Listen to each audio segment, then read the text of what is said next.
Do. Kailan mo sinasabing don't worry, bebe? 5 piso lang. Ano? 5 piso nga. Yung don't worry, kailan mo sinasabi? 5 piso lang. Halimbawa, nauntog ka, ano sabihin mo? Hindi mauntong ako. Ako, halimbawa nga lang, kumari lang nadapa ka. Ano sasabihin mo kay mami?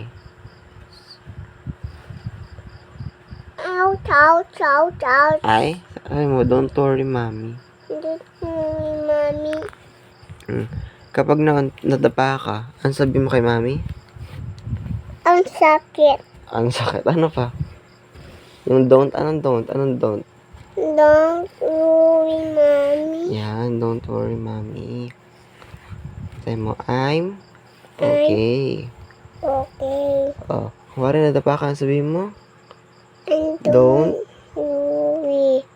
Dito sa unan. Ano sa unan? Ba't nasa unan na tayo?